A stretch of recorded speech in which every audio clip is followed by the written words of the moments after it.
de Deus ainda está por vir. O melhor de Deus ainda está por vir. É essa a palavra, o tema da nossa ministração. E eu gostaria que você abrisse a sua Bíblia em Atos dos Apóstolos, no capítulo 16. Nós já vamos ler do 22 ao 36.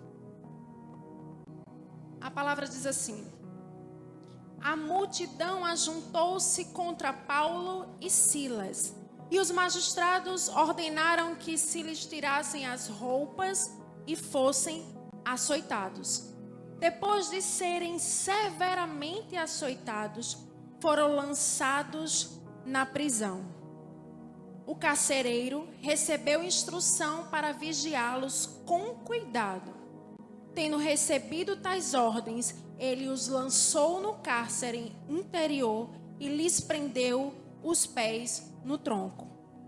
Por volta da meia-noite, Paulo e Silas estavam orando e cantando hinos a Deus. Os outros presos os ouviam. E de repente, houve um terremoto tão violento que os alicerces da prisão foram abalados. E imediatamente todas as portas se abriram e as correntes de todos se soltaram.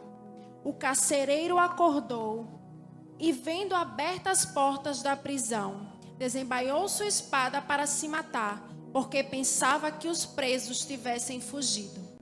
Mas Paulo gritou: não faça isso, estamos todos aqui. O carcereiro pediu luz, entrou correndo e trêmulo, prostou-se diante de Paulo e de Silas, então levou-os para fora e perguntou: senhores, que devo fazer para ser salvo? Eles responderam: creia no Senhor Jesus, e serão salvos você e os de sua casa. E pregaram a palavra de Deus a ele e a todos os de sua casa. Naquela mesma hora da noite, o carcereiro lavou as feridas deles. Em seguida, ele e todos os seus foram batizados. Então, os levou para sua casa, serviram a refeição e com todos os de sua casa alegrou-se muito por haver crido em Deus. Quando amanheceu, os magistrados mandaram os soldados ao carcereiro com a ordem: solte estes homens. O carcereiro disse a Paulo: os magistrados deram ordens para que você e Silas sejam libertados. Agora podem sair. Vão em paz. Essa história remete ao meu coração que o nosso Deus é um Deus de recomeço.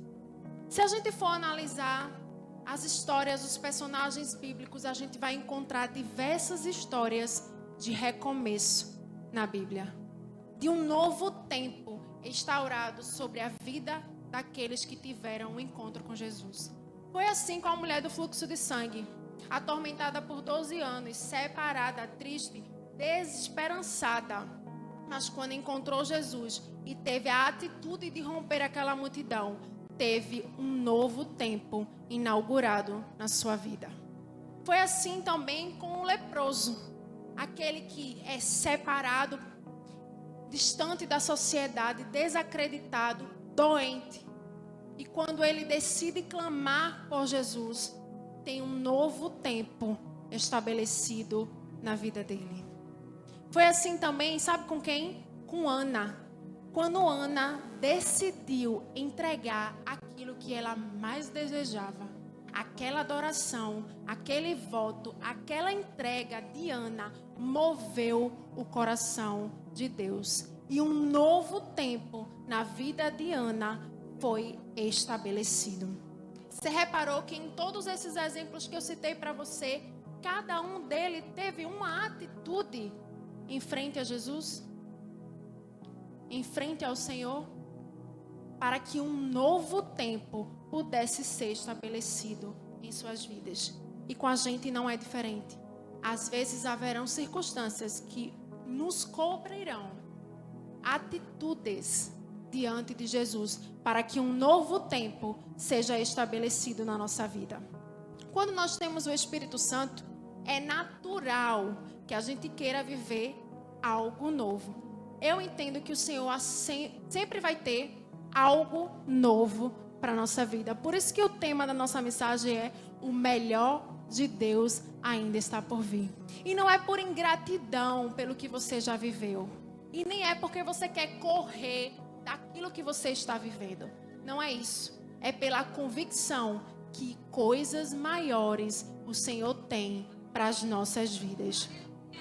A nossa caminhada com Jesus é uma aventura maravilhosa, mas em algumas circunstâncias vai requerer de nós novas atitudes, novos posicionamentos.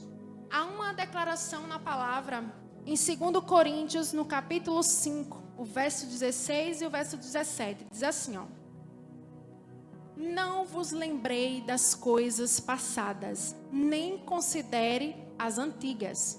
Esqueça o que foi, não viva no passado. Assim, se alguém está em Cristo, nova criatura é. E as coisas velhas se passaram, e eis que tudo se fez novo. Essa palavra não está dizendo aqui assim, ó: não vos lembreis das coisas passadas, aquela que eu chorei, aquela que doeu, aquela ferida. Aqui não está dizendo isso. Aqui está dizendo: não vos lembrei das coisas passadas. Não é para viver de passado. Por mais que a gente tenha encontrado o melhor lugar, ter chegado naquilo que a gente sempre quis, não é sobre isso. O convite do Senhor hoje é olhar adiante. É olhar à nossa frente, esquecendo das coisas que para trás ficam. Ontem eu estava com a minha célula reunida e a gente estava falando um pedaço sobre restituição.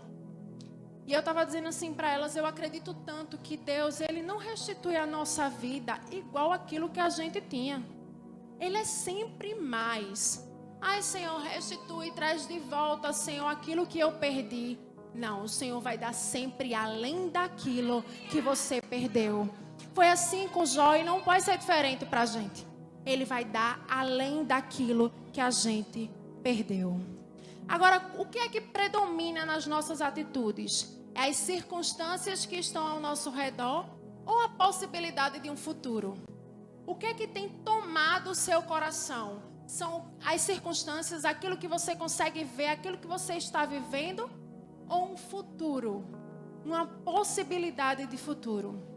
Tem uma palavra que eu carrego muito e sempre que eu tenho uma oportunidade eu faço essa lembrança para mim mesma, que é a palavra de Jeremias 29 no versículo 11, quando o Senhor diz: eu conheço os planos que tenho para vocês, planos de fazer prosperar e não de causar dano, planos de dar-lhes esperança e um futuro.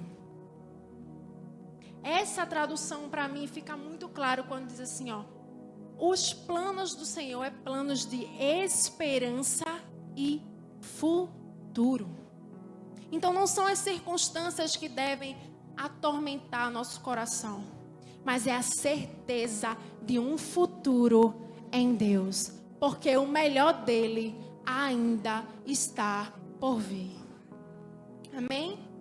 Talvez tenha acontecido com você muitas dores, tristezas, traumas, decepções com pessoas, com atitudes, com faltas, durante toda a sua vida. E o convite de Jesus é exatamente esse: deixa para trás. Eu não sei o que vocês estão vivendo hoje. Eu não sei qual é o que tem atormentado o coração, o que tem consumido a mente de vocês, os dias de vocês. Mas o convite do Senhor para essa noite é: o melhor ainda está por vir. Olha para frente. O mais importante é como será daqui para frente. E nós temos essa possibilidade de viver o algo novo que a gente pede. Eu quero viver o algo novo. Nós temos essa possibilidade. E precisamos tomar atitudes assim como foi com Ana, como foi com aquele leproso, como foi com a mulher do fluxo de sangue. Nós precisamos tomar atitudes para viver o algo novo de Deus. E essa história de Paulo e Silas nos dá algumas lições. E eu gostaria de compartilhar com vocês sobre essas lições, para que a gente possa viver o algo novo. E a primeira delas é: gere o favor de Deus.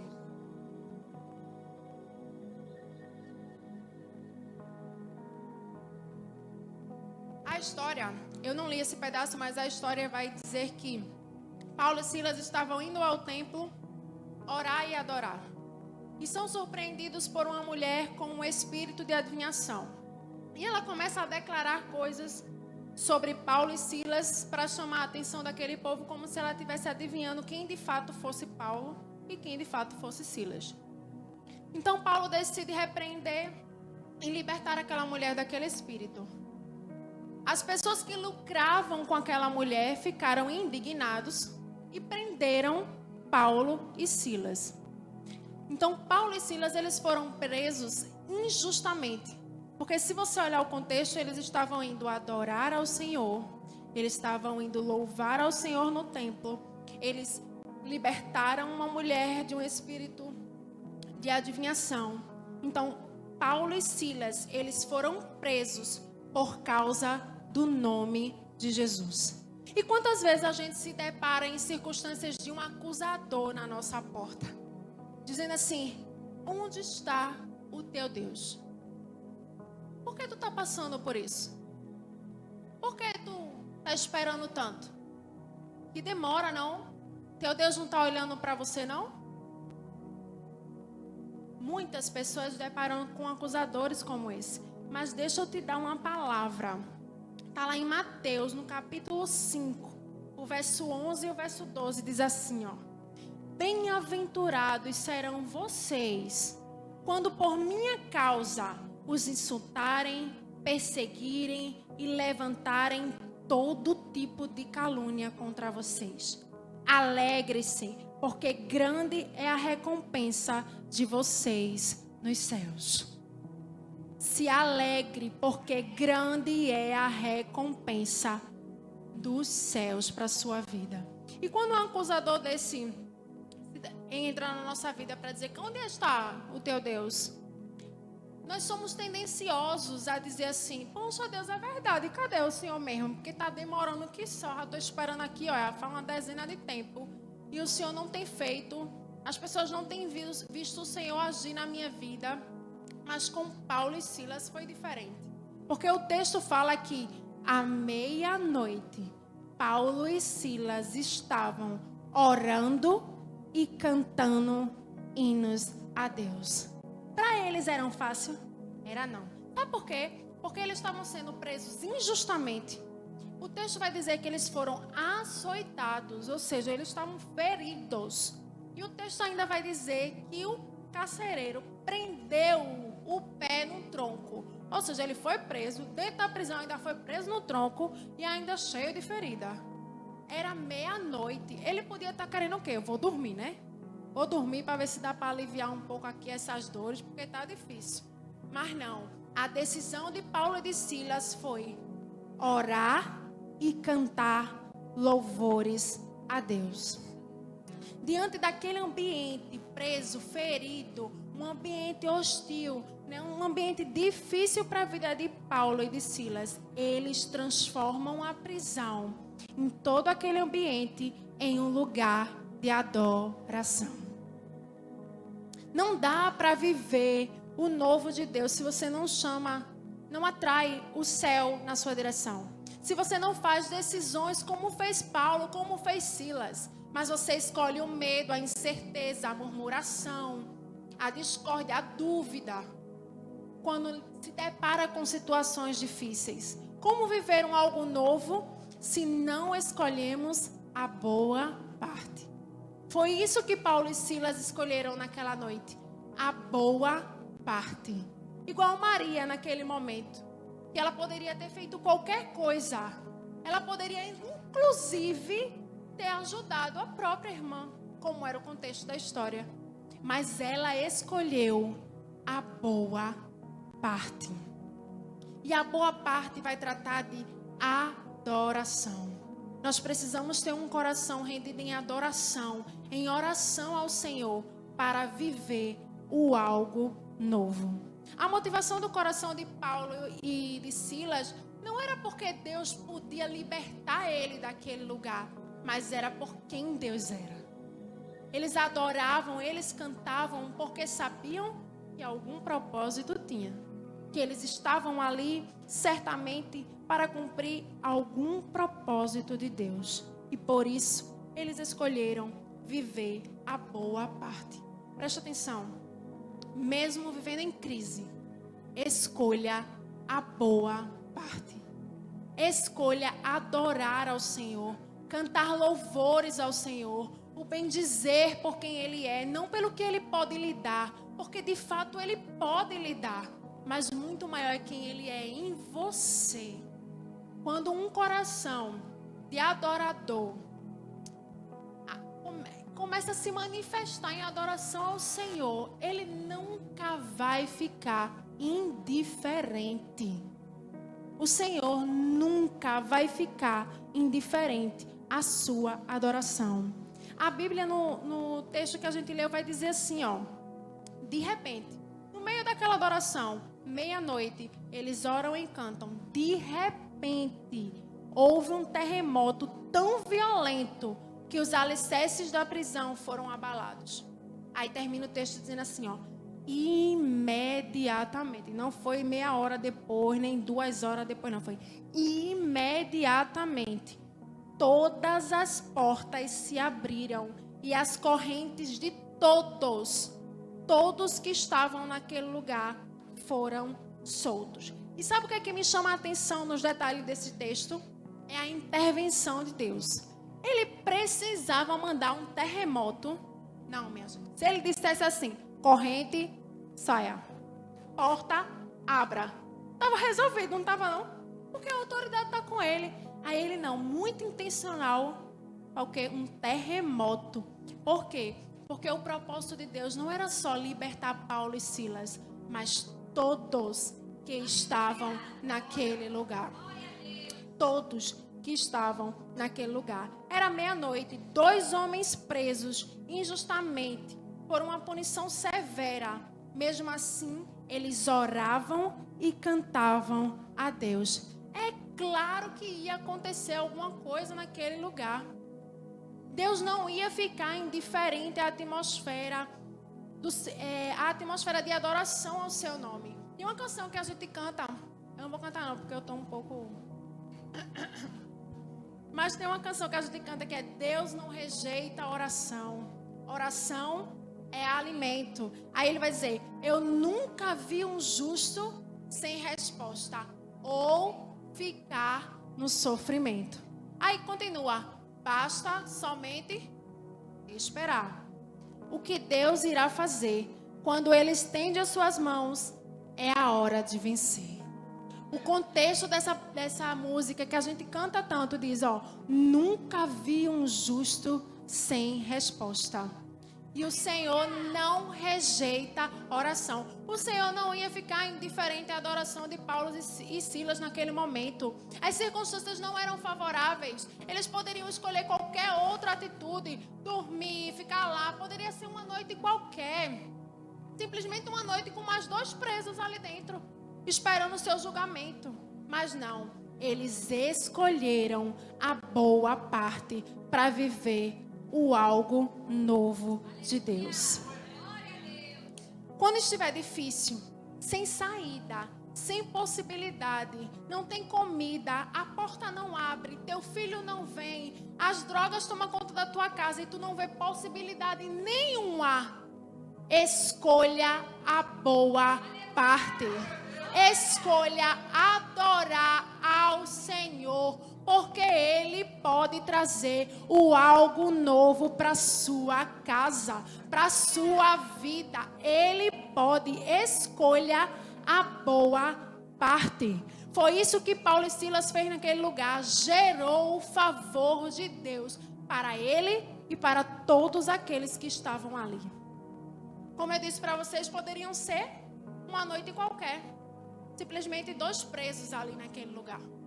Mas os adoradores estavam naquele lugar.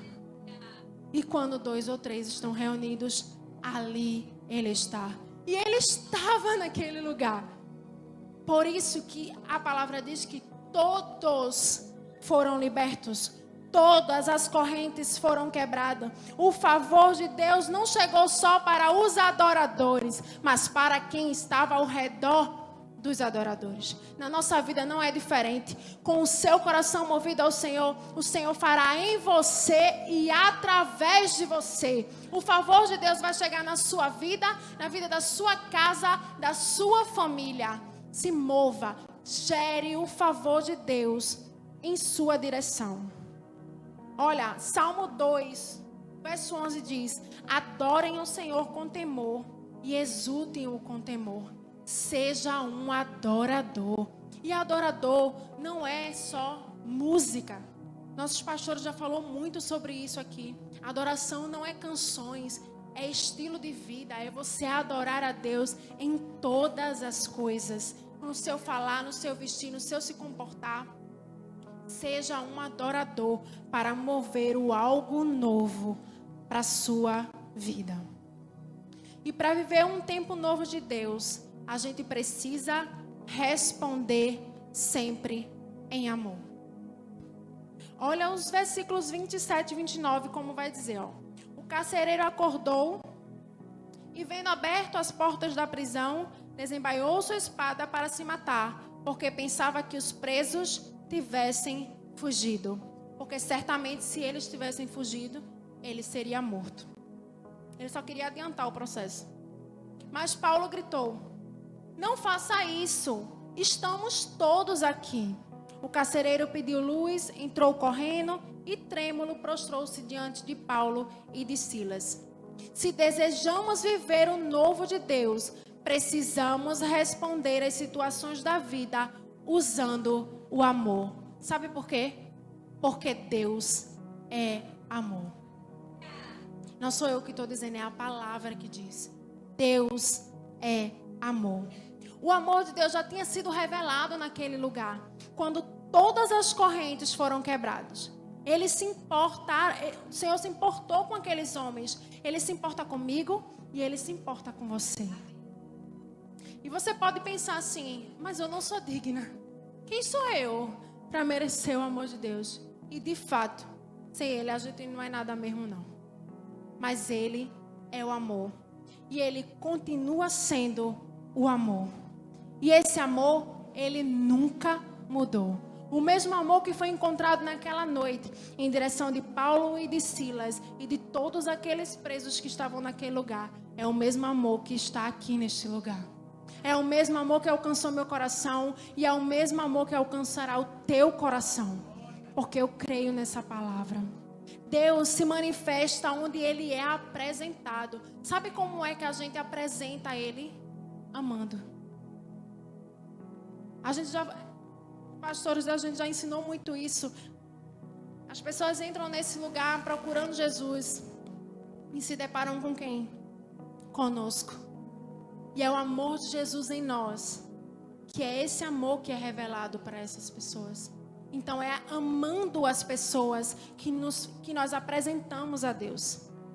E é impressionante a resposta que Paulo e Silas dão àquele homem: não faça isso. Por quê? Eles já tinham sido libertos. Ou se eu, dentro da prisão, eu já ia sair correndo. Que era para não ter nem a chance de ficar preso de novo. Agora, como estava ferido, pode ser que eu não conseguisse correr não. Mas eu ia querer sair daquele lugar. Mas não. Paulo se preocupa com aquele carcereiro. Diz assim: olha, não faça isso. Nós estamos aqui. Se acalme aí seu coração, querido. Não precisa você fazer isso, não. É porque eu agiria, eu ia me embora. Mas o amor, ele foge da resposta comum, da lógica, daquilo que a gente faria. O amor de Deus é diferente. Para Paulo foi isso. Ele não pensou na liberdade dele, mas ensina aquilo que Deus ia fazer na vida daquele carcereiro. Porque a resposta de Paulo trouxe a esperança para a vida daquele homem. A resposta de Paulo trouxe a resposta para aquele homem. Tudo o que ele precisava estava ali, ó. Não faça isso. O amor oferece esperança. E tem um versículo da Bíblia, Romanos 5, verso 3 ao 5, diz assim, ó. Não só isso, mas também nos gloriamos nas tribulações, porque sabemos que as tribulações produzem perseverança, e a perseverança, um caráter aprovado, e o caráter aprovado, esperança. Aí o texto termina, e a esperança não nos decepciona. E como o detalhe desse texto me chama a atenção, porque a nossa esperança, ela não decepciona. Se Deus é o amor, se Ele é a nossa esperança, e a palavra está dizendo que Ele não decepciona, nós precisamos crer. Olha, a voz da esperança sempre vai ser mais forte do que a das circunstâncias. Sempre a voz da esperança será maior do que o das circunstâncias. Se atente a ouvir a voz da esperança. Sabe por quê? Porque a sua esperança é Jesus. Olha o que diz 1 João, capítulo 4, verso 8. Quem não ama, não conhece a Deus, porque Deus é amor. Por isso que uma das lições que nós aprendemos com a história de Paulo e de Silas é que nós precisamos responder em amor. Porque quem não ama, não conhece a Deus. É forte. Quem não ama, não conhece a Deus, porque Ele é amor. Responda sempre em amor e Deus fará algo novo na sua vida. Nós vimos que nós vamos precisar gerar o favor de Deus. Nós vamos responder em amor. E é claro que não poderia faltar. Nós precisaremos usar a nossa fé. Nós vamos precisar usar a nossa fé. Versos 30 e 33 do texto que nós lemos diz assim, ó. Então levou-os para fora e perguntou: Senhores, que devo fazer para ser salvo? A pergunta foi simples. Senhor, que devo fazer para ser salvo? E eles responderam: creia no Senhor Jesus. E ainda completa: e serão salvos você e os da sua casa. Simples. Creia no Senhor Jesus. E o resto dos versículos vai dizer que eles pregaram a palavra de Deus a ele e a todos da sua casa. E naquela mesma hora, o carcereiro lavou as feridas e em seguida todos ali foram batizados. Sabe aquele versículo que a gente usa muito, que diz: e sabemos que todas as coisas cooperam para o bem daqueles que amam a Deus. Aí a gente para aí nessa parte, né? Geralmente a gente para aí. Agora vê o resto do versículo. Deixa eu achar aqui. Achei. Daqueles que são chamados segundo o seu propósito. Todas as coisas cooperam para o bem daqueles que amam a Deus. Aí ele continua: daqueles que são chamados segundo o seu propósito. E se a gente for olhar o contexto da história de Paulo e de Silas, a gente vai dizer: o que é que estava cooperando para esses homens? Me diga. O que estava cooperando para a vida de Paulo e de Silas? Preso injustamente, açoitado, preso no tronco. Tinha alguma coisa cooperando? Se a gente olhasse assim, dissesse assim, tinha? Me digam aí se tinha. Não tinha, não tinha nada cooperando aos nossos olhos. Mas não é que tinha? E a gente vai saber por que tinha. Tinha algo cooperando, porque Paulo e Silas amavam a Deus e foram chamados para um propósito. Se tinha algo que Paulo e Silas não deixou de usar naquele momento, foi a fé. Eles estavam presos, mas estavam crendo. Eles estavam feridos, mas estavam crendo. O cenário não era favorável, mas eles estavam crendo.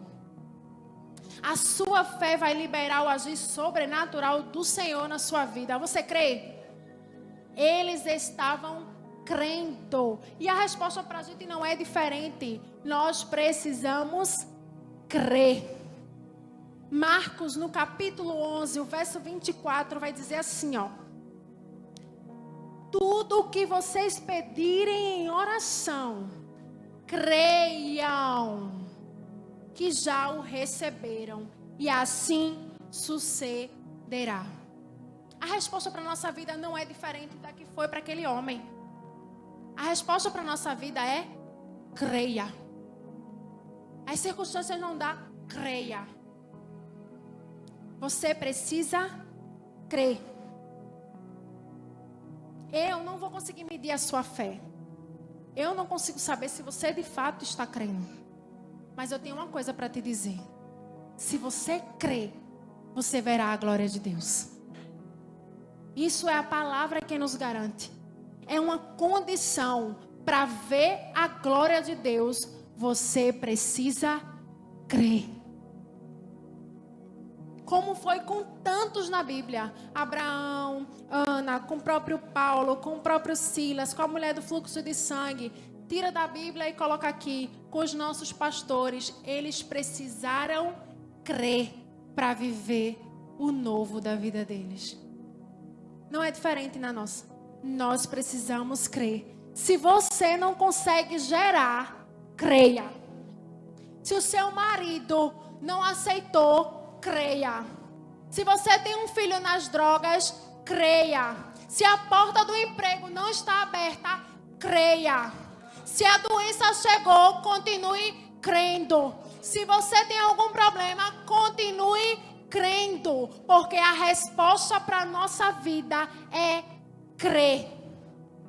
Simplesmente creia. E o algo novo do Senhor vai chegar na sua vida. O tempo não é nosso, o tempo é dele. Mas o melhor de Deus ainda está por vir. Em todo o tempo eles estavam crendo. As circunstâncias não eram fáceis. E você pode olhar para mim e dizer assim, Taimine, você não vive a minha experiência. Você não sabe o problema que eu passo em casa. Você não sabe o marido que eu tenho, o filho que eu tenho. Eu não sei. Não vivi a sua experiência. Não estou vivendo. Mas eu posso te dizer uma coisa. Eu vivi as minhas. Eu tenho as minhas experiências, as minhas dores. E não foram fáceis. As circunstâncias não foram fáceis. Mas deixa eu te dizer uma coisa. Eu conheci um Deus. Eu conheci um Deus de amor. Eu conheci um Deus de cuidado. Eu conheci um Deus que se importa comigo. Eu conheci um Deus que, onde não tinha luz, Ele me deu a luz. Onde eu não via circunstância nenhuma possível, possibilidade alguma de um milagre acontecer, o milagre chegou. Eu senti a dor da rejeição.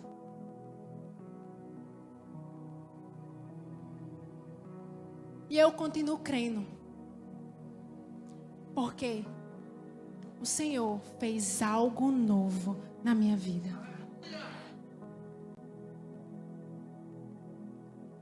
Eu tenho as minhas experiências. E eu posso reafirmar para você. Continue crendo. Você olha e fala assim, meu Deus, não tem como crer. Não tem como crer, eu não tenho força, eu não consigo mais. As possibilidades não chegam. Continue crendo. Abraão e Sara, foi fácil para eles? Foi não. Mas eles tiveram que continuar crendo que a promessa se cumpriria. Continue crendo, porque se a resposta para aquele homem, para aquele carcereiro foi creia, para a nossa vida não é diferente. Continue crendo. O milagre que Deus fará na sua vida é para gerar em você e através de você. Deus vai criar algo novo em você e através de você. Ele fez algo novo naquele lugar, na vida de Paulo, de Silas, daquele carcereiro e através dele em todas as outras vidas que estavam naquele lugar. E para a gente não é diferente. Diante de tudo, aqueles presos não podiam ficar indiferentes ao Deus de Paulo e de Silas. E o contexto da história não vai dizer que eles saíram correndo desesperados. Tô livre! Tô liberto! Não. Eles não fizeram isso. Mas se desesperaram em conhecer o Deus de Paulo e de Silas. A pergunta do carcereiro foi simples. O que é que eu devo fazer? E a resposta também foi simples. Creia. Creia. Continue crendo. E o texto que a gente leu diz que a resposta foi: creia no Senhor. Mas ele estava perguntando por ele, não foi? Ele disse assim: o que é que o texto diz? O que é que eu devo fazer para ser salvo? E a resposta foi: creia no Senhor Jesus e serão salvos você e a sua casa. Só por ele crer, a palavra está dizendo, ele crê, será salvo você e a sua casa. Pelo que Deus faz através dele. E para a nossa vida não é diferente. Continue crendo, porque o Deus que faz em você fará através de você. Você faz assim: tenho 10 anos de evangelho, meu marido ainda não chegou. Continue crendo. Faz 10 anos que eu estou esperando gerar uma criança. Continue crendo. Eita, maior, eu estou aqui, mas ninguém vai acreditar que eu me converti. Continue crendo. Eu me lembro que quando eu me converti, aquela chama, eu queria estar na igreja todos os dias. De manhã, de tarde, de noite, todos os cultos, todos os eventos, tudo eu estava. E na minha família, meus pais não conhecem a Jesus. E eu me lembro que muitas vezes a minha mãe chegava assim e dizia: você é uma fanática. Você é uma louca. Você agora só quer viver dentro da igreja. Eu dizia: Deus, eu não aceito isso não. Igual, né? Eu dizia: eu não aceito isso não. Eu estou na tua casa, fazendo tuas coisas, buscando, ainda ter que ouvir e dizer que eu sou fanática. Quase que eu digo a ela: eu acho que eu sou um pouquinho. Né? Porque eu queria tanto estar na casa do Senhor. E aquelas palavras consumiam muito assim a minha mente. E dizia assim: meu Deus, eu estou fazendo alguma coisa de errado, só pode. Para estar sempre tendo um acusador aqui, tormentando a minha vida. E eu me lembro que uma vez eu cheguei, ela estava com uns amigos bebendo. E eu entrei no meu quarto e disse: Senhor, eu não aceito isso não. Eu não aceito. Tarde da noite, um lugar perigoso. Minha mãe, ela é policial militar. E já era um perigo, né? Policial militar já é um perigo, tá por aí. E ainda nas circunstâncias que estavam. E eu entrei naquele quarto e disse assim: Senhor, olha, eu não aceito isso não, viu? O Senhor vai lá e resolva. Porque eu quero sair desse... mandando em Deus. Eu quero que o Senhor saia, vá lá. Porque quando eu sair desse quarto, eu não quero nem que ela esteja dentro daquela mesa. Dentro da mesa. E eu orei, chorei. Quando eu saí daquele quarto, não tinha mais ninguém. Não tinha mesa. Não tinha cadeira, não tinha bebida, não tinha mais ninguém. E não foi 2 horas que eu passei dentro do quarto, não. Não foi 3 horas que eu passei dentro do quarto, não. Foram minutos. Não havia mais ninguém. Continue crendo. Porque por mais que você não encontre possibilidades, Ele traz o algo novo para as nossas vidas. Preste atenção aqui em mim. A resposta de Deus para as nossas vidas hoje. Creia no Senhor e você e a sua casa viverão algo novo em Deus. Não importa a área que você precisa do milagre. Não importa a área que você necessite do terremoto. Não importa a área que você precise daquela voz que quebra as correntes, que abre as portas. Não importa quais são as áreas. O mesmo Deus que estava lá com Paulo e Silas, abrindo as portas, quebrando as correntes, Ele está aqui neste lugar. É o mesmo Deus de ontem, de hoje e será eternamente.